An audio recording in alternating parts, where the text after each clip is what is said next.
Hi friends, ಹೇಗಿದ್ದೀರಾ ಎಲ್ಲ? ಚೆನ್ನಾಗಿದ್ದೀರಾ ಅಂತ ಅಂದ್ಕೊಳ್ತೀನಿ. ವರ್ಣಿಕಾ ಅಡುಗೆ ಮನೆಗೆ ಸ್ವಾಗತ.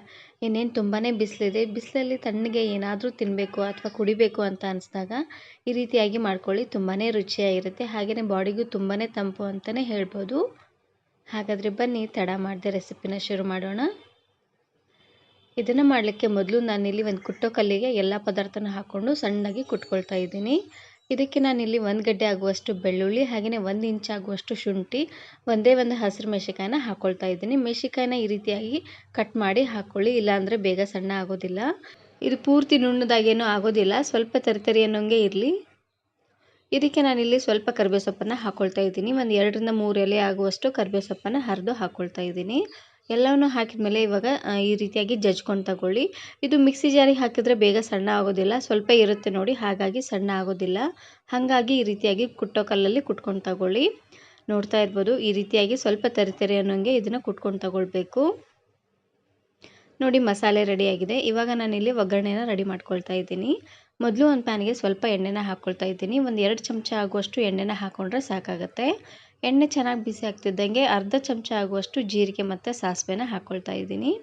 ನೋಡಿ, ಜೀರಿಗೆ ಸಾಸಿವೆ ಎಲ್ಲ ಈ ರೀತಿಯಾಗಿ ಸಿಡಿದ ಮೇಲೆ ಇದಕ್ಕೆ ಸ್ವಲ್ಪ ಕರಿಬೇವು ಸೊಪ್ಪನ್ನು ಹಾಕ್ಕೊಳ್ತಾ ಇದ್ದೀನಿ. ಹಾಗೆಯೇ ಇದ್ರ ಜೊತೆಗೆ ಜಜ್ಜಿರುವಂಥ ಶುಂಠಿ, ಬೆಳ್ಳುಳ್ಳಿ ಹಾಗೆ ಹಸಿರು ಮೆಣಸಿನಕಾಯಿ ಪೇಸ್ಟನ್ನು ಹಾಕ್ಕೊಳ್ತಾ ಇದ್ದೀನಿ. ಈ ಪೇಸ್ಟನ್ನು ಹಾಕಿ ಉರಿನ ಆದಷ್ಟು ಲೋ ಫ್ಲೇಮ್ನಲ್ಲೇ ಇಟ್ಟು ಇದರಲ್ಲಿರುವಂಥ ಹಸಿ ವಾಸನೆ ಎಲ್ಲ ಪೂರ್ತಿಯಾಗಿ ಹೋಗೋವರೆಗೂ ಇದನ್ನು ಬಾಡಿಸ್ಕೊಳ್ತಾನೆ ಬೇಯಿಸ್ಕೊಳ್ಬೇಕು.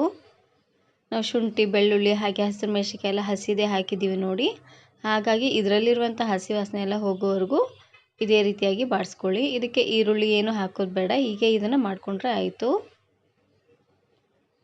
1 ನಿಮಿಷವರೆಗೂ ಇದೇ ರೀತಿಯಾಗಿ ಮಿಕ್ಸ್ ಮಾಡ್ಕೊಳ್ತಾನೆ ಇದನ್ನು ಬೇಯಿಸ್ಕೊಳ್ಬೇಕು, ಅಂದರೆ ಹಸಿ ವಾಸನೆ ಎಲ್ಲ ಪೂರ್ತಿಯಾಗಿ ಹೋಗುತ್ತೆ.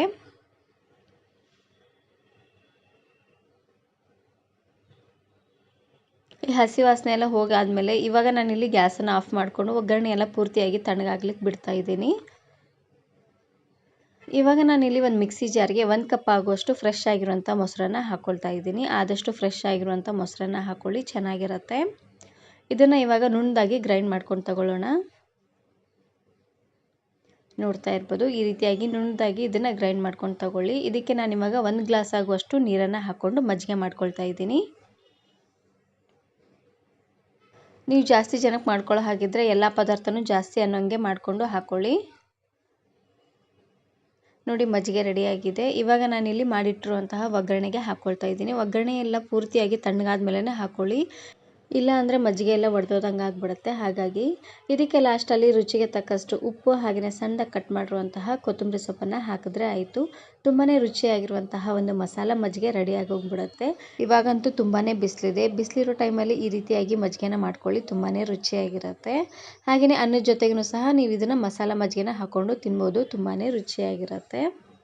ಅನ್ನನ ಸ್ವಲ್ಪ ಮೆತ್ತಗೆ ಮಾಡಿಕೊಂಡು ಈ ರೀತಿಯಾಗಿ ಮಸಾಲ ಮಜ್ಜಿಗೆನ ಹಾಕ್ಕೊಂಡು ಸ್ವಲ್ಪ ಉಪ್ಪಿನಕಾಯಿ ಹಾಕ್ಕೊಂಡು ತಿಂತಾಯಿದ್ರೆ ತುಂಬಾ ರುಚಿಯಾಗಿರುತ್ತೆ ಅಂತಲೇ ಹೇಳ್ಬೋದು.